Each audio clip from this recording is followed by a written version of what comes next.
ನಮಸ್ಕಾರ. ಇವತ್ತು ನಾವು ಮಾತಾಡ್ತಾ ಇರೋದು 1990ರಲ್ಲಿ ತೆರೆ ಕಂಡಂತ ಫಣಿರಾಮಚಂದ್ರ ಅವರ ಗಣೇಶನ ಮದುವೆ. ಈ ಸಿನಿಮಾ ಹಲವಾರು ಕಾರಣಕ್ಕೆ ವಿಶೇಷ ಅಂತ ಅನಿಸ್ಕೊಳ್ಳುತ್ತೆ. ಕಳೆದ 20-25 ವರ್ಷದಲ್ಲಿ ಮನೆ ಮಂದಿಯೆಲ್ಲ ಕೂತ್ಕೊಂಡು, ಮಕ್ಕಳಾಗಿ, ವಯಸ್ಸಾದವರು ಎಲ್ಲರೂ ಕೂತ್ಕೊಂಡು ಯಾವುದೇ ಮುಜುಗರ ಇಲ್ಲದೆ ಸಂತೋಷವಾಗಿ ಯಾವ್ದಾದ್ರು ಒಂದು ಸಿನಿಮಾ ನೋಡ್ಬೋದು ಅಂತಂದ್ರೆ ಬಹುಶಃ ಈ ಸಿನಿಮಾ ಆ ಪಟ್ಟಿಲಿ ಅಗ್ರಗಣ್ಯ ಸ್ಥಾನ ಪಡೆಯುತ್ತೆ. ಆಗ ಕನ್ನಡ ಸಿನಿಮಾಗಳಲ್ಲಿ ಒಂದು ಟ್ರೆಂಡ್ ಇತ್ತು. ಸಾಕಷ್ಟು ಸಿನಿಮಾಗಳು ಬೇರೆ ಭಾಷೆಯಿಂದ ರೀಮೇಕ್ ಆಗ್ತಿತ್ತು. ಕಾಮಿಡಿ ಸಿನಿಮಾಗಳು, ತುಂಬಾ ಸಿನಿಮಾಗಳು ರೀಮೇಕ್ ಆಗ್ತಿದ್ದಾಗ ತೆಲುಗು ಸಿನಿಮಾ ರೆಫರೆನ್ಸ್ ತುಂಬಾ ಬರ್ತಿತ್ತು. ಆದ್ರೆ ಫಣಿರಾಮಚಂದ್ರ ಅವರು ತೆಲುಗಿನ ಒಂದು ಕಾದಂಬರಿ, ಅದು ಮಲ್ಲಾಡಿ ವೆಂಕಟಕೃಷ್ಣಮೂರ್ತಿ ಅವರು ಬರೀತಾರೆ, ವಿನಾಯಕರಾವ್ ಪೆಳ್ಳಿ ಅಂತ. ಅದನ್ನ ಕನ್ನಡಕ್ಕೆ ರಾಜಾ ಚೆಂಡೂರ್ ಅವರು ಅನುವಾದ ಮಾಡಿರ್ತಾರೆ. ಈ ಒಂದು ತೆಲುಗಿನ ಕಾದಂಬರಿನ ಕನ್ನಡಕ್ಕೆ ತಂದು ಒಂದು ಅದ್ಭುತವಾದ ಸಿನಿಮಾನ ಕಟ್ಕೊಡ್ತಾರೆ. ಈ ಸಿನಿಮಾದಲ್ಲಿ ಬರೋ ತುಂಬಾ ಮಾಹಿತಿ ಅವರ ಇಂಟರ್ವ್ಯೂನಲ್ಲಿ ಹೇಳಿರೋದೆ. ಆಗಿನ ರೀಮೇಕ್ ಯುಗದಲ್ಲಿ ಒಂಥರ ರೀಮೇಕ್ ತುಂಬಾ ಪ್ರಾಧಾನ್ಯವಾಗಿತ್ತು ಅನ್ನೋ ಕಾಲದಲ್ಲಿ ಫಣಿರಾಮಚಂದ್ರ ಅಂತ ಒಬ್ಬ ನಿರ್ದೇಶಕ ತುಂಬಾ ಗಟ್ಟಿಯಾಗಿ, ನಾನು ರೀಮೇಕ್ ಸಿನಿಮಾ ಮಾಡಲ್ಲ, ಸ್ವಂತ ಸಿನಿಮಾಗಳನ್ನೇ ಮಾಡ್ತೀನಿ ಅಂತ ಒಂದು ಗಟ್ಟಿ ನಿಲುವು ತಗೊಂಡು ಮಾಡಿದಂತ ಸಿನಿಮಾ. ಅದೇ ರೀತಿ ಒಂದು ಗಟ್ಟಿಯಾದ ನಿಲುವೇನು ಅಂದ್ರೆ, ಅವ್ರು ವಿಷ್ಣುವರ್ಧನ್ ಅವ್ರಿಗೆ ಇದ್ರ ಹಿಂದೆ ಡಾಕ್ಟರ್ ಕೃಷ್ಣ ಅನ್ನೋ ಸಿನಿಮಾ ಮಾಡಿರ್ತಾರೆ. ಆ ಸಿನಿಮಾ ಹಿಟ್ ಆಗಿರುತ್ತೆ, ಬಹಳ ಒಳ್ಳೆ ಹಿಟ್ ಆಗಿರುತ್ತೆ. ಫಣಿರಾಮಚಂದ್ರ ಅವ್ರಿಗೂ ಒಳ್ಳೆ ಹೆಸರು ಬಂದಿರುತ್ತೆ. ಎರಡನೇ ಸಿನಿಮಾ ಕತೆ ವಿಷ್ಣುವರ್ಧನ್ ಅವ್ರು ಹೇಳಿದಾಗ ಅವ್ರಿಗೆ ಬಹಳ ಇಷ್ಟ ಆಗುತ್ತೆ. ವಿಷ್ಣುವರ್ಧನ್ ಅವರು ಈ ಸಿನಿಮಾ ಅವರೇ ಮಾಡ್ಬೇಕು ಅಂತಿರ್ತಾರೆ. ಆದ್ರೆ ಫಣಿರಾಮಚಂದ್ರ ಅವರು ಇಲ್ಲ, ಇದು ಅನಂತ್ ನಾಗ್ಗೋಸ್ಕರ ಮಾಡಿರೋ ಕತೆ, ಈ ಸಿನಿಮಾ ನಿಮ್ಮ ಇಮೇಜ್ಗೆ ಸೆಟ್ ಆಗಲ್ಲ ಅಂತ ಹೇಳಿ ಅವ್ರು ಹೇಳಿದಾಗ ವಿಷ್ಣುವರ್ಧನ್ ಅವರು ಸಂತೋಷವಾಗಿ ಫಣಿರಾಮಚಂದ್ರ ಅವರ ನಿರ್ಧಾರನ ಒಪ್ಕೊಂಡು ಈ ಸಿನಿಮಾದಲ್ಲಿ ಒಂದು ಅತಿಥಿ ಪಾತ್ರ ಮಾಡಕ್ ಒಪ್ಕೋತಾರೆ. ಒಂದು ಸಣ್ಣ ಸೀನಲ್ಲಿ ವಿಷ್ಣುವರ್ಧನ್ ಅವರು ಬರ್ತಾರೆ. ಸೊ ಯಾವುದೇ ಕತೆ ಇರ್ಲಿ, ಡೈರೆಕ್ಟರ್ಗೆ ಆ ಫ್ರೀಡಮ್ ಕೊಟ್ಟು ಅವ್ರು ಯಾರ ಹೀರೋನ ಹಾಕೊಂಡು ಮಾಡ್ಲಿ, ಚಿತ್ರದ ಯಶಸ್ಸು ಮುಖ್ಯ ಅನ್ನೋ ಒಂದು ದೊಡ್ಡ ಗುಣ ವಿಷ್ಣುವರ್ಧನ್ ಅವರಲ್ಲಿ ನಾವು ಕಾಣ್ತೀವಿ. ಆಮೇಲೆ ಈ ಸಿನಿಮಾ ಬಿಡುಗಡೆ ಆಗಕ್ ಮುಂಚೆ ಡಾಕ್ಟರ್ ಕೃಷ್ಣ ಮತ್ತೆ ಹೃದಯ ಗೀತೆ ಟೈಮಲ್ಲಿ ಫಣಿರಾಮಚಂದ್ರ ಅವ್ರಿಗೂ ಪ್ರೆಸ್ ಅವ್ರಿಗೂ ಏನೋ ಸ್ವಲ್ಪ ಗಲಾಟೆ ಆಗಿರುತ್ತಂತೆ. ಆಗಿನ ಕಾಲದಲ್ಲಿ ಒಂದು ಸಿನಿಮಾ ಯಶಸ್ವಿ ಆಗ್ಬೇಕು ಅಂದ್ರೆ ಆ ಪತ್ರಿಕೆಯಲ್ಲಿ ಬರುವಂತ ವಿಮರ್ಶೆಗಳು ಬಹಳ ಮುಖ್ಯ ಆಗ್ತಿತ್ತು. ಪ್ರೆಸ್ ಅವ್ರ ಹತ್ರ ಆಲ್ರೆಡಿ ಗಲಾಟೆ ಆಗಿದ್ರಿಂದ ಫಣಿರಾಮಚಂದ್ರ ಅವ್ರು ಏನ್ ಮಾಡ್ತಾರೆ, ಈ ಸಿನಿಮಾ ಟೈಟ್ಲ್ ಕಾರ್ಡ್ ರಿವೀಲ್ ಮಾಡ್ಬೇಕಾರೆ ಅಥವಾ ಸಿನಿಮಾದ ಕತೆ ರಿವೀಲ್ ಮಾಡ್ಬೇಕಾದ್ರೆ ಅದು ಶುರು ಆಗದೆ ಪತ್ರಕರ್ತ ಪ್ರಶ್ನೆ ಕೇಳ್ತಾ ಹೋಗ್ತಾರೆ. ಒಬ್ಬೊಬ್ಬರೇ ಉತ್ತರ ಕೊಟ್ಟು ಕೊನೆಗೆ ಡೈರೆಕ್ಟರ್ ಬರುತ್ತೆ. ಸೊ ಡೈರೆಕ್ಟರ್ ಬಂದ್ಮೇಲೆ ಅಲ್ಲಿಂದ ಕತೆ ಶುರು ಆಗುತ್ತೆ. ಸೊ ಈ ಮೂಲಕ ಪತ್ರಕರ್ತರು ಈ ಸಿನಿಮಾದಲ್ಲಿ ಒಂದು ಪಾತ್ರ ಮಾಡೋದ್ರಿಂದ ಅವರು ನ್ಯಾಚುರಲಿ ಸಿನಿಮಾ ಬಗ್ಗೆ ಒಂದು ಆಲ್ರೆಡಿ ಒಂದು ಸಾಫ್ಟ್ ಕಾರ್ನರ್ ಬಂದಿರುತ್ತೆ. ಸೊ ಅದು ಚೆನ್ನಾಗಿ ವರ್ಕೌಟ್ ಆಗುತ್ತೆ. ಆಮೇಲೆ ಈ ಸಿನಿಮಾದಲ್ಲಿ ಬಹಳ ಮುಖ್ಯವಾಗಿ ಬರೋದು ಪ್ರೊಡ್ಯೂಸರ್ಗಳು. ಈ ಸಿನಿಮಾ ಪ್ರೊಡ್ಯೂಸ್ ಮಾಡಕ್ಕೆ ತುಂಬಾ ಜನ ಮುಂದೆ ಬರೋದಿಲ್ಲ. ಆಗ ಫಣಿರಾಮಚಂದ್ರ ಅವ್ರು ಏನ್ ಮಾಡ್ತಾರೆ, ಎಲ್ಲಾ ಟೆಕ್ನಿಷಿಯನ್ ಇರ್ತಾರೆ, ಡಿ.ವಿ. ಸುಧೀಂದ್ರ ಅವರು ಇರ್ತಾರೆ, ಕ್ಯಾಮ್ರಾಮನ್ ಇರ್ತಾರೆ, ಬೇರೆ ಬೇರೆ ಟೆಕ್ನಿಷಿಯನ್ ಎಲ್ಲ ಒಂದುಗೂಡಿಸಿ ನಾವೇ ಯಾಕೆ ಸ್ವಲ್ಪ ದುಡ್ಡು ಹಾಕಿ ಸಿನಿಮಾ ಮಾಡ್ಬಾರ್ದು. ಈ ಸಿನಿಮಾನ ಮಾಡೋ ಪ್ರೊಡ್ಯೂಸರ್ಗಳು ಅವಾಗಿನ ಟೆಕ್ನಿಷಿಯನ್ಗಳೇ ಈ ಸಿನಿಮಾಗಳಿಗೆ ಪ್ರೊಡ್ಯೂಸರ್ಗಳಾಗ್ತಾರೆ. ಪತ್ರಿಕಾ ಪ್ರಚಾರಕರಾಗಿ ಕೆಲಸ ಮಾಡ್ತಿದ್ದ ಸುಧೀಂದ್ರ ಅವರು, ವಿಶ್ವಸಾಗರ ಅವರು, ಪದ್ಮನಾಭ ರಾಜು ಅವರು, ರಾಮ್ ಮೂರ್ತಿ ಭಟ್ ಅವರು ಈ ಸಿನಿಮಾಗೆ ಪ್ರೊಡ್ಯೂಸರ್ಗಳಾಗ್ತಾರೆ. ಸಹಜವಾಗಿ ಇವರೆಲ್ಲ ಪ್ರೊಡ್ಯೂಸರ್ಗಳಾಗ್ತೀವಿ ಅಂದಾಗ ಗಾಂಧಿನಗರದಲ್ಲಿ ಇನ್ನು ಪ್ರೊಡ್ಯೂಸರ್ಗಳು ಅವಶ್ಯಕತೆ ಇರೋದಿಲ್ಲ, ಇವರೇ ಪ್ರೊಡ್ಯೂಸರ್ಗಳಾಗ್ತಾ ಇದ್ದಾರೆ ಅಂತಾನು ಒಂದು ಪ್ರಚಾರ ಆಗುತ್ತೆ. ಅದು ಯಾವುದಕ್ಕೂ ಫಣಿರಾಮಚಂದ್ರ ಅವ್ರ ತಲೆ ಕೆಡ್ಸ್ಕೊಳ್ದೆ ಈ ಸಿನಿಮಾನ ಶುರು ಮಾಡ್ತಾರೆ. ಈ ಸಿನಿಮಾಗೆ ಬಹಳ ದೊಡ್ಡ ಸಾಥ್ ಕೊಡೋದು ಫಣಿರಾಮಚಂದ್ರ ಅವ್ರಿಗೆ ಕುಣಿಗಲ್ ನಾಗಭೂಷಣ್ ಅವರು. ಈ ಚಿತ್ರದಲ್ಲಿ ಬಹುತೇಕ ಕಾಮಿಡಿ ಸೀನ್ಗಳು ನಮ್ಮನ್ನ ನಕ್ಕನಲಿಸುತ್ತೆ, ಹೊಟ್ಟೆ ಹುಣ್ಣಾಗೋಷ್ಟು ನಕ್ಸುತ್ತೆ. ಅದಕ್ಕೆ ಕಾರಣ ಕುಣಿಗಲ್ ನಾಗಭೂಷಣ್ ಅವರು. ಮೂಲ ಕಥೆನ ತಗೊಂಡು ಅದರಲ್ಲಿರೋ ಸಂಭಾಷಣೆನ ನಮ್ಮ ನೇಟಿವಿಟಿಗೆ ಬದಲಾಯಿಸಿ ತುಂಬಾ ತಿಳಿಯಾದ ಕಾಮಿಡಿ ಬರ್ದಿದ್ದಾರೆ. ಬಹುಶಃ ಚಿ ಉದಯಶಂಕರ್ ಆದ್ಮೇಲೆ ಕನ್ನಡದಲ್ಲಿ one of the best writers, dialogue writers ಅಂದ್ರೆ ಕುಣಿಗಲ್ ನಾಗಭೂಷಣ್ ಅವರು. ಈ ಹಾಡು ನೀವು ನೋಡಿರೋ ಹಾಗೆ ಬೆಂಗಳೂರು ಸಿಟಿಯ ಒಳಗೆ ಅಂತ ಒಂದು ಹಾಡಿಂದ ಶುರು ಆಗುತ್ತೆ. ಸೊ ಅಲ್ಲೇ ಹಾಡಿನ ಇಂಟ್ರೊಡಕ್ಷನ್ ಕೊಟ್ಬಿಟ್ಟು ಆ ಹಾಡು ಮುಖಾಂತರನೇ ಪಾತ್ರಗಳನ್ನ ಪರಿಚಯ ಮಾಡ್ಕೊಡ್ತಾರೆ. ಗಣೇಶನೆಂಬುವ ಜಗಳ ಗಂಟ, ಶಾಸ್ತ್ರಿ ಎಂಬುವ ಅವನ ಬಂಟ ಅಂತ ವಟಾರದಲ್ಲಿರೋರ್ ಬಗ್ಗೆ ಎಲ್ಲ ಪ್ರಚಾರ ಮಾಡ್ತಾರೆ ಹಾಡಿನ ಮುಖಾಂತರನೇ. ಆಮೇಲೆ ಅದರಲ್ಲಿ ಇನ್ನೊಂದು ವಿಶೇಷ ಹಾಡಲ್ಲಿ ಏನು ಅಂತಂದ್ರೆ, ಆ ಹಾಡಲ್ಲಿ ಆ ಪಾತ್ರಗಳೇ ಹಾಡಿದ್ದಾರೆ. ಈಗ ಮುಖ್ಯಮಂತ್ರಿ ಅವರು ಚಂದ್ರು ಅವರೇ ಅವ್ರ ಧ್ವನಿ ಹಾಡಿದ್ದಾರೆ. ಬಾಡಿಗೆಗಿರುವ ಭೂತಗಳಿರ ಅಂತ, ಸತ್ಯಭಾಮ ಅವರು ನಮ್ಮ ಪಾಲಿನ ಪ್ರೇತಗಳಿರ ಅಂತಾರೆ. ಅದೇ ತರ ರತ್ನಾಕರ್ ಅವರು ನಮ್ಮ ಓನರ್ ಶುದ್ಧ ಲೋಫರ್, ಅಥವಾ ಶಂಕರ್ ಅವರು ಕಚಡ ಬುದ್ಧಿಯ ಹಲ್ಕ ಅಂತೆಲ್ಲ ಬೈತಾರೆ. ಸೊ ಹಾಡಿನ ಮುಖಾಂತರನೇ, ಆ ಪಾತ್ರಗಳ ಮುಖಾಂತರನೇ ಹಾಡು ಹೇಳಿಸಿರೋದು ತುಂಬಾ ನ್ಯಾಚುರಲ್ ಆಗಿ ಹಾಡು ಬಂದಿದೆ. ಸಿನಿಮಾಗೆ ನೀವು ಶುರು ಆಗಿದ ತಕ್ಷಣ ಹಾಡು ಬರೋದ್ರಿಂದ ಬೇರೆ ಯಾರೋ ಹಾಡ್ತಿದ್ದಾರೆ ಅಂತ ಅನ್ಸಲ್ಲ, ಪಾತ್ರಗಳು ಆಲ್ರೆಡಿ ನಮ್ಗೆ ಕನೆಕ್ಟ್ ಆಗೋಗುತ್ತೆ. ಆಮೇಲೆ ಈ ಚಿತ್ರಕ್ಕೆ ಅನಂತ್ ನಾಗ್ ಅವ್ರು ಆಯ್ಕೆ ಆಗ್ತಾರೆ. ಅನಂತ್ ನಾಗ್ ಅವರು ಅವ್ರ ರೆಗ್ಯುಲರ್ ಸ್ಟ್ರೀಮ್ ಕಮರ್ಷಿಯಲ್ ಸ್ಟ್ರೀಮ್ ಬಿಟ್ಬಿಟ್ಟು ಕಾಮಿಡಿ ಜಾನರ್ಗೆ ಮೂವ್ ಆಗಿರ್ತಾರೆ. ಇದರಿಂದ ಗೋಲ್ಮಾಲ್ ರಾಧಾಕೃಷ್ಣ ಬಂದಿರುತ್ತೆ, ಉದ್ಭವ ಬಂದಿರುತ್ತೆ. ಸೊ ಆಲ್ರೆಡಿ ಅವರು ಆ ರೆಗ್ಯುಲರ್ ಹೀರೋ ಇಮೇಜ್ ಇರೋ ಸಿನಿಮಾಗಳಿಂದ ಆಚೆ ಬಂದಿರ್ತಾರೆ. ಅಂಡ್ ಅವರಲ್ಲಿ ಒಂದು ಕಾಮಿಡಿ ಹೆಂಗಿದೆ ಅನ್ನೋದನ್ನ ನಾವು ನಾಗರದ ವಿಜಯ ಸಿನಿಮಾ ನೋಡಿದೀವಿ. ಸಾಕಷ್ಟು ಕಾಮಿಡಿ ಸಿನಿಮಾ ಮಾಡಿದ್ರು, ಗಾಯತ್ರಿ ಮದುವೆ ಇರ್ಬೋದು, ಸಾಕಷ್ಟು ಸಿನಿಮಾಗಳಲ್ಲಿ ಅವ್ರನ್ನ ಕಾಮಿಡಿಯನ್ನಾಗಿ ನೋಡಿದೀವಿ. ಅಂದ್ರೆ ಆ ಹೀರೋನು ಕಾಮಿಡಿ ಆ ಮಟ್ಟಿಗೆ ಮಾಡ್ಬೋದು ಅಂತ ತೋರಿಸ್ಕೊಟ್ಟವ್ರು ಅನಂತ್ ನಾಗ್. ಸೊ ಅವರನ್ನು ಈ ಚಿತ್ರದಲ್ಲಿ ತುಂಬಾ ಸಮರ್ಪಕವಾಗಿ ಬಳಸ್ಕೊಂಡಿದ್ದಾರೆ. ಅಂಡ್ ಅವರ ಒಂದು ಮ್ಯಾನರಿಸಮ್ಗೆ ಸಿನಿಮಾ ತುಂಬಾ ಚೆನ್ನಾಗಿ ಸೂಟ್ ಆಗುತ್ತೆ. ಹೀರೋಯಿನ್ ಆಗಿ ಬಂದಿದ್ದು ವಿನಯ ಪ್ರಸಾದ್ ಅವರು. ಈ ಚಿತ್ರಕ್ಕೆ ವಿನಯ ಪ್ರಸಾದ್ ಅವರು ಆಯ್ಕೆ ಆದಾಗ ಗಾಂಧಿನಗರದಲ್ಲಿ ಹೇಳ್ತಾರೆ, ಅವ್ರಿಗೆ ಆಲ್ರೆಡಿ ಮದುವೆ ಆಗಿರುತ್ತೆ. ತುಂಬಾ ಜನ ಮದುವೆ ಆಗಿರೋ ಹೀರೋಯಿನ್ ಸಿನಿಮಾ ಮಾಡ್ತಾ ಇದಾರೆ, ಈ ಸಿನಿಮಾ ಖಂಡಿತ ಫ್ಲಾಪ್ ಆಗುತ್ತೆ ಅಂತ.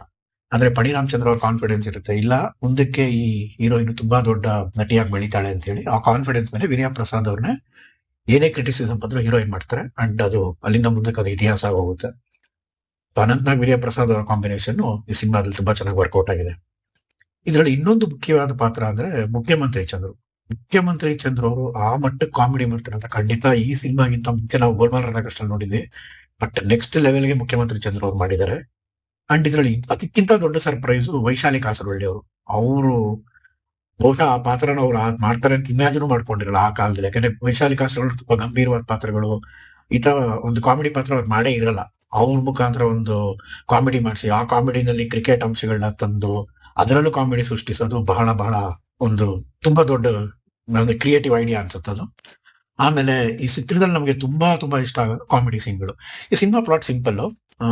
ಒಂದೇ ವಾಟರದಲ್ಲಿ ಇಬ್ರು ಇರ್ತಾರೆ, ಇಬ್ರು ಜಗಳ ಆಡ್ತಿರ್ತಾರೆ. ಅದ್ರ ಒಬ್ಳು ಅಪ್ಪ ಅಮ್ಮಂಗ್ ಗೊತ್ತಿಲ್ದೇನೆ ರೇಡಿಯೋದಲ್ಲಿ ಹಾಡ್ತಿರ್ತಾಳೆ. ಆ ಹಾಡ್ನ ಹೀರೋ ಕೇಳಿ ಅವಳ ಮೇಲೆ ಲೋವಾಗಿ ಅವಳಿಗೆ ಕಾಗದ ಬರೀತಾ ಇರ್ತಾರೆ. ಇಬ್ರು ಮುಖತಃ ಭೇಟಿ ಆಗಿರಲ್ಲ.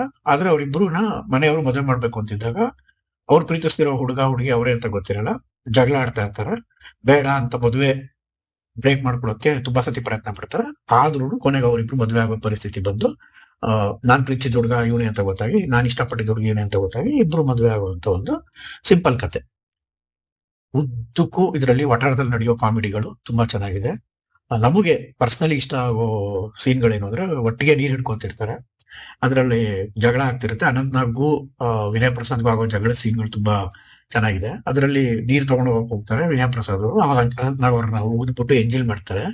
ಆ ಸೀನ್ ತುಂಬಾ ಚೆನ್ನಾಗಿದೆ. ಆಕ್ಚುಲಿ ಶೂಟಿಂಗ್ ಟೈಮ್ ಅಲ್ಲಿ ಅನಂತ್ನಾಗ್ ಅವರು ಈ ಸೀನ್ ಚೆನ್ನಾಗಿಲ್ಲ, ಬೇಡ ಅಂತ ಪಣಿ ರಾಮಚಂದ್ರ ಅವ್ರು ಹೇಳಿದ್ರು. ಆದ್ರೆ ಪಣಿ ರಾಮಚಂದ್ರ ಅವ್ರು ಇಲ್ಲ ನಾನು ಹೇಳಿದ್ದು ಮಾಡಿ ಚೆನ್ನಾಗಿ ಬರುತ್ತೆ, ಪಂಚ್ ಚೆನ್ನಾಗಿರುತ್ತೆ ಅಂತ ಹೇಳಿ ಅನಂತ್ನಾಗ್ ಅವ್ರು ಒಲ್ಲದ ಮನಸ್ಸಿಂದ ಊದ್ಬಿಟ್ಟು ಆ ಸೀನ್ ಕಂಪ್ಲೀಟ್ ಮಾಡ್ತಾರಂತೆ. ಬಟ್ ಅನಂತ್ನಾಗ್ ಕನ್ವಿನ್ಸ್ ಆಗಿರಲ್ಲ. ಬಟ್ ಅವ್ರ ಸ್ಕ್ರೀನ್ ಮೇಲೆ ಆ ಸೀನ್ ನೋಡಿದಾಗ ಅನಂತ್ನಾಗ್ ಅವರೇ ತುಂಬಾ ಚೆನ್ನಾಗಿ ಇದೆ ಅಂತ ಹೇಳಿ ನಗ್ತಾರಂತೆ, ತುಂಬಾ ಚೆನ್ನಾಗಿ ಬಂದಿದೆ ಈ ಸೀನ್ ಅಂತ. ಸೊ ಒಂದು ಡೈರೆಕ್ಟರ್ಗೆ ಆ ವಿಷನ್ ಇರುತ್ತೆ. ಸೊ ಆ ಕ್ಲಾರಿಟಿ ಇಂದ ಒಬ್ಬ ನಟನ ಅದನ್ನ ಸಹಕರಿಸಿದಾಗ ಸ್ಕ್ರೀನ್ ಮೇಲೆ ಹೆಂಗೆ ವರ್ಕ್ ಆಗುತ್ತೆ ಅನ್ನೋದಕ್ಕೆ ಇದೊಂದು ಎಕ್ಸಾಂಪಲ್. ಆಮೇಲೆ ಅದು ಬಿಟ್ಟು ಅನಂತ್ನಾಗ್ ಅವರು ನಾಯಿ ತಂದು ಅದಕ್ಕೆ ರಮಣಮೂರ್ತಿ ಅಂತ ಬೈದು, ಅಂದ್ರೆ ಮುಖ್ಯಮಂತ್ರಿ ಚಂದ್ರ ಅವರು ಬೈಯೋ ತರ ಮಾಡೋದಕ್ಕೂ ಬಹುಶಃ ಅಂತ ಕಾಮಿಡಿ ಇವಾಗಿನ ಕಾಲದಲ್ಲಿ ನಾವು ಇಮ್ಯಾಜಿನ್ ಮಾಡ್ಕೊಳಕ್ಕಾಗಲ್ಲ. ಬಹುಶಃ ಅಂತ ಕಾಮಿಡಿ ಮತ್ತೆ ಬರಲ್ಲ ಅನ್ಸುತ್ತೆ. ಎಷ್ಟು ಚೆನ್ನಾಗಿದೆ ಅಭಿನಯ, ಎಷ್ಟು ನೈಜವಾಗಿದೆ ಮುಖ್ಯಮಂತ್ರಿ ಚಂದ್ರ ಅವ್ರದಾಗ್ಲಿ ಅನಂತ್ನಾಗ್ ಅವ್ರದಾಗ್ಲಿ. ಆಮೇಲೆ ಎಲ್ರ ಮನೆಗೂ ಸುಣ್ಣ ಹೊಡಿಸ್ಬೇಕು ಅಂತ ಗಲಾಟೆ ಮಾಡ್ತಾರೆ, ಇಲ್ಲ ನಿಮ್ ಮನೆಗೂ ಸುಣ್ಣ ಹೊಡಿಸ್ಬಾರ್ದು ಅಂತ ಕಂಡೀಷನ್ ಹಾಕ್ತಾರೆ. ಆಗ ಮುಖ್ಯಮಂತ್ರಿ ಚಂದ್ರ ಅವರು ಕಂಡೀಷನ್ ಒಪ್ಕೊಂಡೆ ಅಂತಾರೆ. ಯಾವ ಕಂಡೀಷನ್ಗೆ ಎಲ್ರಿಗೂ ಸುಣ್ಣ ಹೊಡಿಸ್ತೀರಾ ಅಂದ್ರೆ, ಇಲ್ಲ ನಮ್ಮ ಮನೆಗೂ ಸುಣ್ಣ ಹೊಡಿಸಲ್ಲ ಅಂತಾರೆ. ಅದು ಬಹಳ ಅದ್ಭುತವಾಗಿದೆ. ಅಂಡ್ ಇದರಲ್ಲಿ ಅವಾಗ್ಲೇ ಹೇಳ್ದಾಗೆ ವೈಶಾಲಿ ಕಾಸರವಳ್ಳಿ ಅವ್ರ ಕ್ರಿಕೆಟ್ ಡೈಲಾಗ್ಸ್ ಅದಕ್ಕೂ ತುಂಬಾ ಚೆನ್ನಾಗಿದೆ. ಆ ಅನಂತ್ನಾಗ್ ಅವ್ರನ್ನ ಪೊಲೀಸರು ಕರ್ಕೊಂಡ್ಬಂದು ಪೊಲೀಸ್ ಸ್ಟೇಷನ್ ಇಂದ ಬಂದಾಗ ಕಪಿಲ್ ದೇವ್ ತರ ಗುಂಡಾಗಿದ್ದವನು ಅದರದ್ದಿನ ತರ ಒಣಕೊಂಡಿದ್ಯಲ್ಲಪ್ಪ ಅಂತಾರೆ. ಆಮೇಲೆ ಪೊಲೀಸರು ಅನಂತ್ನಾಗ್ ನೋಡಿ ಬಂದಾಗ ಬೆಂಗಳೂರು ನಾಗೇಶ್ ಆ ಪಾತ್ರ ಮಾಡಿದಾರೆ. ಆವಾಗ ಪೊಲೀಸ್ ಸ್ಟೇಷನ್ ಅಲ್ಲಿ ಅನಂತ್ನಾಗ್ ಲವ್ ಸ್ಟೋರಿ ಹೇಳ್ಕೊಂಡಾಗ ಅವ್ರು ಹತ್ಕೊಂಡು ಕಣ್ಣಲ್ಲಿ ಏನ್ ಸರ್ ಇಷ್ಟೊಂದು ನೀರ್ ಬರ್ತಿದೆ ಅಂದಾಗ ಇನ್ನೆಲ್ ಬರಕ್ ಸಾಧ್ಯನಪ್ಪ ಅಂತ ಹೇಳಿ ಅಲ್ಲಿಗೆ ವೈಶಾಲಿ ಕಾಸರವಳ್ಳಿ ಇವರೆಲ್ಲ ಬಂದು ಅನಂತ್ನಾಗ್ ವಾಪಸ್ ಕರ್ಕೊಂಡು ಹೋಗ್ಬೇಕಾದ್ರೆ ಕೇಳ್ತಾರೆ, ಪೊಲೀಸ್ ಅವ್ರ ಎದುರಾಕೊಳ್ಳೋದು ಮಾರ್ಷಲ್ ಬೌನ್ಸರ್ಗೆ ತಲೆ ಕೊಡೋದು ಎರಡು ಒಂದೇ ಅಲ್ಲಪ್ಪ ಅಂತ. ಸೊ ಈ ತರ ವೈಶಾಲಿ ಕಾಸರವಳ್ಳಿ ಅವ್ರದ್ದು ಸಾಕಷ್ಟು ಡೈಲಾಗ್ಗಳು ಕ್ರಿಕೆಟ್ ಬಗ್ಗೆ ತುಂಬಾ ಚೆನ್ನಾಗಿದೆ. ಅಂಡ್ ಅದು ಪ್ರತಿ ಸತಿ ನೋಡಿದಾಗ ನಾವು ಎಂಜಾಯ್ ಮಾಡ್ತೀವಿ. ಇಷ್ಟೆಲ್ಲ ಕಾಮಿಡಿ ನಡೀತಾ ಇರ್ಬೇಕಾದ್ರೆ ಪಿಕ್ಚರ್ ಸ್ವಲ್ಪ ಸೀರಿಯಸ್ ಆಗುತ್ತೆ, ಇಬ್ರಿಗೂ ಗೊತ್ತಾಗುತ್ತೆ ನಾವೇ ಲವ್ ಮಾಡಿದ್ದು ಅಂತ. ಬಟ್ ಮನೆಯಲ್ಲಿ ಒಪ್ಸೋದ್ ಹೆಂಗೆ ಅಂತ ಇದ್ದಾಗ ಆಲ್ರೆಡಿ ಅವ್ರು ಹೊನ್ನವಳ್ಳಿ ಕೃಷ್ಣನ್ ಜೊತೆ ಮದುವೆ ಮಾಡ್ಬೇಕು ಅಂತ ಡಿಸೈಡ್ ಆಗಿರುತ್ತೆ. ಸೊ ಆ ಮದುವೆ ಮುರಿಬೇಕು ಅಂತ ಅನಂತ್ನಾಗ್ ಮತ್ತೆ ವಿನಯ ಪ್ರಸಾದ್ ಒಂದು ಐಡಿಯಾ ಮಾಡಿ ಅವ್ರಿಗೆ ವಾಂತಿ ಬೇದಿ ನಿದ್ದೆ ಬರೋ ತರ ಮಾಡ್ತಾರೆ. ಒಂದ್ಸತಿ ಬೇದಿ ಆದ್ರೆ ಒಂದೇ ತರ 20 ಸಲ ಆಗುತ್ತೆ, ಅಥವಾ ವಾಂತಿ 20 ಸಲ ಆಗುತ್ತೆ ಅನ್ನೋ ಡೈಲಾಗ್ ಅಲ್ಲಿ ಹೊನ್ನಾವಳ್ಳಿ ಕೃಷ್ಣಗ್ ಆಗೋ ಅವಾಂತರಗಳು ಮತ್ತೆ ನಮ್ಮನ್ನ ನಗ್ಸುತ್ತೆ. ಸೊ ಒಂದು ಲೆವೆಲ್ ಕಾಮಿಡಿ ಮುಗೀತು ಅನ್ಕೊಳ್ಳೋ ಸತಿಗೆ ಕಾಮಿಡಿ ನೆಕ್ಸ್ಟ್ ಲೆವೆಲ್ ಹೋಗುತ್ತೆ. ಹೊನ್ನಾವಳ್ಳಿ ಕೃಷ್ಣ ಅವ್ರ ಅಭಿನಯ, ಆ ಒಂದು ಹಾವಭಾವ, ಅವ್ರ ನಡುವೆ ಮತ್ತೆ ಮುಖ್ಯಮಂತ್ರಿ ಚಂದ್ರ ನಡುವೆ ನಡೆಯೋ ಕಾನ್ವರ್ಸೇಷನ್ ಅದ್ಭುತವಾಗಿದೆ. ಈ ಸಿನಿಮಾಲಿ ಡೈಲಾಗ್ ಮುಖ್ಯಮಂತ್ರಿ ಚಂದ್ರ ಅವ್ರು ಯಾವ ಸೀನ್ ಅಲ್ಲಿ ಇದ್ದಾರೋ ನಾವು ಮುಖ್ಯಮಂತ್ರಿ ಚಂದ್ರನ ಅಬ್ಸರ್ವ್ ಮಾಡ್ಬೇಕು. ಆ ಡೈಲಾಗ್ ಹೇಳೋರ್ನ ಅಬ್ಸರ್ವ್ ಮಾಡೋಕ್ಕಿಂತ ಮುಖ್ಯಮಂತ್ರಿ ಚಂದ್ರ ಅವ್ರನ್ನ ಅಬ್ಸರ್ವ್ ಮಾಡಿದ್ರೆ ಗೊತ್ತಾಗುತ್ತೆ ಅವ್ರು ಎಂತ ನಟ. ಒಂದು ಅವ್ರದ್ದು ಡೈಲಾಗ್ ಇಲ್ಲ ಅಂದ್ರೂ ಅವ್ರ ಮುಖದ ಎಕ್ಸ್ಪ್ರೆಷನ್ ಮೂಲಕ ನಮಗೆ ನಗು ಬರೆಸ್ತಾರೆ. ತುಂಬಾ ಜನ ಇದು ಅಬ್ಸರ್ವ್ ಮಾಡಲ್ಲ, ಡೈಲಾಗ್ ಹೇಳೋರ್ನ ನಾವು ನೋಡ್ತಿರ್ತೀವಿ. ಆದ್ರೆ ಡೈಲಾಗ್ ಹೇಳ್ತಿರ್ಬೇಕಾದ್ರೆ ಮುಖ್ಯಮಂತ್ರಿ ಚಂದ್ರ ಅವ್ರನ್ನ ಅಬ್ಸರ್ವ್ ಮಾಡಿದ್ರೆ ಅವರ ಒಂದು ಹಾವಭಾವ, ಅವರ ಒಂದು ಮುಖಚರ್ಯ, ಅದ್ರ ಕಣ್ಣು ಮುಖದ ಮುಖಾಂತರ ಎಷ್ಟು ಚೆನ್ನಾಗಿ ಕಾಮಿಡಿ ಮಾಡ್ತಾರೆ ಅನ್ನೋದು ನಮಗೆ ಗೊತ್ತಾಗುತ್ತೆ. ಈ ಸಿನಿಮಾ ಬಹುತೇಕ ಚಿತ್ರೀಕರಣ ಮಾಡಿರೋದು ವಠಾರದಲ್ಲಿ. ಸೊ ಆ ವಠಾರ ಬಂದು ಸ್ವಸ್ತಿಕ್ ಸರ್ಕಲ್ ಹತ್ರ ಇದೆ, ಶೇಷಾದ್ರಿಪುರಂ ಹತ್ರ ಇದೆ. ಈಗಲೂ ಆ ವಠಾರ ಹಾಗೆ ಇದೆ, ಒಂದಷ್ಟು ಭಾಗಗಳು ಅವಶೇಷವಾಗ್ತಾ ಇದೆ. ಆದ್ರೂ ಮುಂಚೆ ಹೇಗಿತ್ತು ಹೆಚ್ಚು ಕಮ್ಮಿ ಹಾಗೆ ಇದೆ. ಈ ಸಿನಿಮಾಲಿ ಇನ್ನೊಂದು ಸೀನ್ ಬರುತ್ತೆ. ವಿನಯ ಪ್ರಸಾದ್ ಅವರು ಅವ್ರ ಕಾಗ್ದ ಬರೀತಿದ್ದ ವೈಜಿರಾವ್ನ ಹುಡ್ಕೊಂಡು ಹೋಗ್ತಾರೆ. ಅಲ್ಲಿ ಒಬ್ಬ ಬೇರೆ ಯಾರೋ ವೈಜಿರಾವ್ ಅವ್ರನ್ನ ಮೀಟ್ ಮಾಡ್ತಾರೆ. ಇನ್ಶೂರೆನ್ಸ್ ಏಜೆಂಟು ಇನ್ಶೂರೆನ್ಸ್ ತಗೊಳಕ್ ಬಂದಿದ್ದೀರಾ ಅಂತ ಕೇಳಿದಾಗ ಅವ್ರು ಬೇಜಾರಾಗಿ ಹೋಗ್ತಾರೆ. ಆದ್ರೆ ಅಲ್ಲೊಬ್ಬ ಅವ್ರನ್ನ ಎಬ್ಬಿಸ್ತಾನೆ ಬಂದು, ಸರ್ ನಿಮ್ಮ ನೋಡ್ಕೊಂಡು ಯಾರೋ ಹೆಂಗಸರು ಬಂದಿದ್ದಾರೆ, ಅವ್ರು ಬೇರೆ ಯಾರು ಇಲ್ಲ, ಕನ್ನಡಕ್ಕೆ ಹಲವಾರು ಮಾಸ್ ಚಿತ್ರಗಳನ್ನ ಕೊಟ್ಟು ಯಶಸ್ವಿ ಚಿತ್ರಗಳನ್ನ ಕೊಟ್ಟಂತ ಓಂ ಪ್ರಕಾಶ್ ರಾವ್ ಅವರು. ಅದ್ರಲ್ಲಿ ಹೇಳ್ತಾರೆ ಪ್ರಕಾಶ್ ರಾವ್ ಹೋಗೋ ಕಾಫಿ ತಗೊಂಬಾರು ಅಂತ. ಸೊ ಎಷ್ಟೋ ಜನಕ್ಕೆ ಅದು ಓಂ ಪ್ರಕಾಶ್ ರಾವ್ ಅಂತ ಗೊತ್ತಿಲ್ಲ, ಬಟ್ ನೀವು ಸೂಕ್ಷ್ಮವಾಗಿ ಗಮನಿಸಿದ್ರೆ ಅದು ಓಂ ಪ್ರಕಾಶ್ ರಾವ್ ಅಂತ ಗೊತ್ತಾಗುತ್ತೆ. One of the most light comedy cinema of our time ಅಂದ್ರೆ 1990ರಲ್ಲಿ ಬಹಳ ಬಹಳ ಎಲ್ಲರೂ ಇಷ್ಟಪಟ್ಟು ನೋಡಿದಂತ ಸಿನಿಮಾ. ಈ ಸಿನಿಮಾ ಇವತ್ತಿಗೂ ಯಾವುದೇ ಮುಜುಗರ ಇಲ್ಲೇ ಮನೆ ಮಂದಿ ಎಲ್ಲ ಕುತ್ಕೊಂಡು ನೋಡ್ಬೋದಾದಂತ cinema. One of the best comedy movies in Kannada. ಸ್ವಮೇಕ್ ಅಂತ ಬಂದಾಗ ಇದು ಖಂಡಿತ ಅಗ್ರಸ್ಥಾನದಲ್ಲಿರುತ್ತೆ. ಅಂಡ್ ಪಣಿರಾಮ್ ಚಂದ್ರ ಅವರು 10 ಕಟ್ಟೋ ಕಡೆ ಒಂದು ಮುತ್ತು ಕಟ್ಟು ಅಂತ ಗಾದೆ ಇದೆ. ರೀಮೇಕ್ ಸಿನಿಮಾಗಳು ಮಾಡಿದೆ, ಬೇರೆ ಯಾವುದೋ ಸಿನಿಮಾಯಿಂದ ಇನ್ಸ್ಪಿರೇಷನ್ ತಗೊಂಡು ಮಾಡಿದೆ. ತುಂಬಾ ಗಟ್ಟಿಯಾಗಿ ನಿಂತ್ಕೊಂಡು ಗಣೇಶ ಸೀರೀಸ್ ಅಲ್ಲಿ ಸಾಕಷ್ಟು ಸಿನಿಮಾಗಳು ಹಿಟ್ ಕೊಟ್ರು. ಇದ್ರ ಮೇಲೆ ಒಂದಷ್ಟು ಬೇರೆ ಸಿನಿಮಾಗಳು ಮಾಡಿದ್ರು. ಅವರು ಕನ್ನಡದ one of the most under rated director ಅನ್ಸುತ್ತೆ. ಅವ್ರಿಗೆ ಬಹಳ ಅಪ್ರಿಶಿಯೇಟ್ ಮಾಡ್ಬೇಕು. ರೀಮೇಕ್ಗಳು ಮಾಡಿದೆ, ತುಂಬಾ ಸ್ಟ್ರಾಂಗ್ ಆಗಿ ಮಾಡಿದ್ರಿಂದ ಅವ್ರಿಗೊಂದು ಖಂಡಿತ ಆ ಕ್ರೆಡಿಟ್ ಹೋಗ್ಲೇಬೇಕು. ಈ ಸಿನಿಮಾದಲ್ಲಿ ಒಬ್ರಿಗೊಬ್ರು ನೋಡದೆ ಲವ್ ಮಾಡೋದು, ಕಾಗದದ ಮುಖಾಂತರನೇ ಮಾತಾಡೋದು, ಅದರಿಂದಾನೇ ಬಹುಶಃ ಬೇರೆ ಯಾರೋ ಭಾಷೆಯವರು ಈ ಸಿನಿಮಾ ನೋಡಿ ಇನ್ಸ್ಪೈರ್ ಆಗಿ ಒಂದು ಸಿನಿಮಾ ಮಾಡಿರ್ಬೋದು. ಅದೇ ಸಿನಿಮಾ ಮತ್ತೆ ಕನ್ನಡಕ್ಕೆ 1998 ಅಲ್ಲಿ ಯಾರೇ ನೀನು ಚೆಲುವೆ ಅಂತ ರೀಮೇಕ್ ಆಗುತ್ತೆ. ಸೊ ಎರಡಕ್ಕೂ ಒಂದು ಇಲ್ಲಿನ ಒಂದು ಎಳೆ ತಗೊಂಡು ಅಲ್ಲಿ ಅದನ್ನೇ ಪೂರ್ತಿ ಸಿನಿಮಾ ಆಗಿ ಮಾಡಿ ಕೊನೆ ಕ್ಲೈಮ್ಯಾಕ್ಸ್ ಅಲ್ಲಿ ಹೀರೋ ಹೀರೋಯಿನ್ ಒಂದಾಗ್ತಾರೆ. ಇದ್ರಲ್ಲೂ ಅದೇ ಎಳೆ ಇದೆ. ಸೊ ಎಷ್ಟೋ ಇಂಥ ಬೇರೆ ಭಾಷೆಗೆ ಬಂದಿರೋ ಸಿನಿಮಾಗಳು ಕನ್ನಡದ ಯಾವುದೋ ಒಂದು ಎಳೆ ಇಟ್ಕೊಂಡೇ ಮಾಡಿರ್ತಾರೆ. ಗಣೇಶನ ಮದುವೆ ಆ ತರ ಒಂದು ಸಿನಿಮಾ, ಕನ್ನಡದ ಒಂದು ಸಿನಿಮಾ ಎಳೆ ತಗೊಂಡು ಅವ್ರು ಸಿನಿಮಾ ಮಾಡಿ. ವಿಪರ್ಯಾಸ ಏನು ಅಂದ್ರೆ ಆ ಬೇರೆ ಭಾಷೆಯಲ್ಲಿ ಮಾಡಿರೋ ಸಿನಿಮಾ ಕನ್ನಡದಲ್ಲಿ ರೀಮೇಕ್ ಆಗುತ್ತೆ. ಅದೇ ನಮ್ದೇ ಕತೆ, ನಮ್ಮವರೇ ಯಾರೋ ಮಾಡಿದ್ದಾರೆ ಅಂತ ನಾವು ಯಾರು ರೆಕಗ್ನೈಸ್ ಮಾಡಲ್ಲ. ಆ ರೀಮೇಕ್ ಸಿನಿಮಾ ಕನ್ನಡದಲ್ಲಿ ನೋಡಿಯೋ ಎಷ್ಟು ಚೆನ್ನಾಗಿದೆ ಅಂತೀವಿ.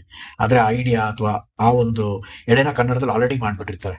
ರಾಜ್ಕುಮಾರ್ ಅವರ ಸಿನಿಮಾಗಳ ಎಳೆಗಳು ಇಟ್ಕೊಂಡೆ ಬೇರೆ ಭಾಷೆಯಲ್ಲಿ ಎಷ್ಟೊಂದು ಸಿನಿಮಾಗಳು ಬಂದಿದೆ. ಅದರ ಆಗು ಹೋಗುಗಳು ನಮ್ಗೆ ಗೊತ್ತೇ ಇಲ್ಲ. ಆ ಸಿನಿಮಾನ ಅಪ್ರಿಶಿಯೇಟ್ ಮಾಡಿ ಮತ್ತೆ ಆ ಸಿನಿಮಾ ಕನ್ನಡದಲ್ಲಿ ರೀಮೇಕ್ ಮಾಡ್ತೀವಿ. ಅದೇ ನಮ್ಗಳ ವಿಪರ್ಯಾಸ ಅನ್ಸುತ್ತೆ.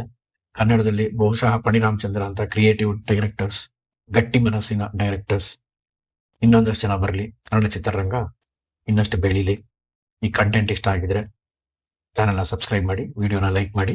ಬೇರೆ ಯಾವ್ದಾರ ಸಿನಿಮಾ ಬಗ್ಗೆ ನಿಮ್ಗೆ ಆಸಕ್ತಿ ಇದ್ರೆ ದಯವಿಟ್ಟು ಕಮೆಂಟ್ ಮಾಡಿ.